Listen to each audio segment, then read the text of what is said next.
Halo Bapak Ibu Saudara-saudari yang terkasih, selamat pagi. Apa kabar? Saya berharap Anda semua tetap dalam keadaan baik, sehat, dan tetap semangat.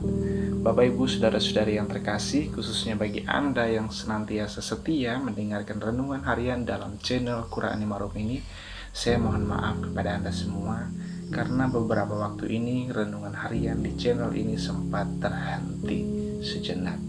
Bapak Ibu Saudara-saudari yang terkasih, mari kita siapkan hati dan pikiran kita untuk mendengarkan dan merenungkan sabda Tuhan. Mari kita tanda diri kita dengan tanda kemenangan Kristus, dalam nama Bapa dan Putra dan Roh Kudus. Amin. Tuhan sertamu dan sertamu juga. Inilah Injil suci menurut Matius. Dimuliakanlah Tuhan.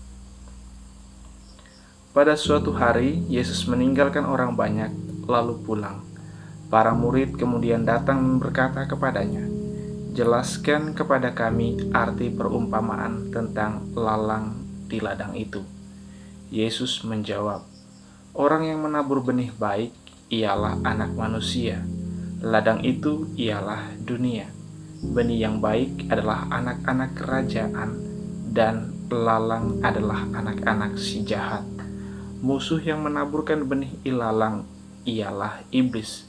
Waktu menuai adalah akhir zaman, dan para penuai itu malaikat.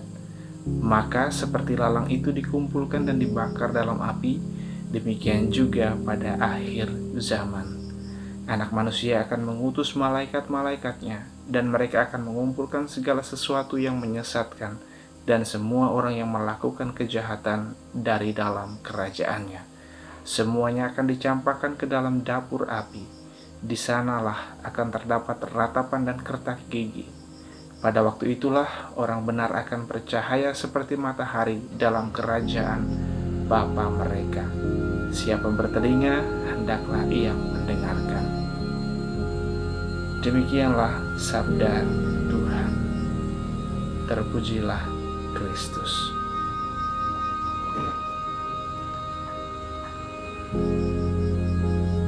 Bapak Ibu Saudara-saudari yang terkasih, perumpamaan gandum dan lalang adalah suatu gambaran yang sangat menarik untuk kita renungkan bersama. Ketika awal tumbuh, susah untuk membedakan mana lalang dan mana gandum. Maka dalam perumpamaan gandum dan ilalang itu, yang versi lebih lengkapnya, si tuan kebun atau pemilik kebun tidak mengiyakan niatan para pekerjanya untuk mencabuti ilalang yang tumbuh di antara gandum. Si pemilik kebun khawatir bahwa gandumnya akan tercabut bersama ilalang karena sulitnya membedakan mana yang gandum dan mana yang ilalang. Dan ia memerintahkan untuk membiarkan ilalang itu tumbuh bersama gandum. Dan ketika berbuah nanti, pastilah akan dengan mudah mereka membedakan mana gandum dan mana ilalang. Dari buahnya, para pekerja bisa melihat dan membedakan mana gandum dan mana ilalang. Nah, Bapak Ibu Saudara-saudari yang terkasih, lalu apa yang bisa kita pelajari dari perumpamaan ini? Satu hal penting yang perlu kita pelajari adalah jangan mudah untuk menghakimi. Bersabar dan lihatlah terlebih dahulu. Jangan belum apa-apa kita sudah menarik suatu kesimpulan bahwa seseorang itu baik dan yang lainnya buruk. Jangan buru-buru.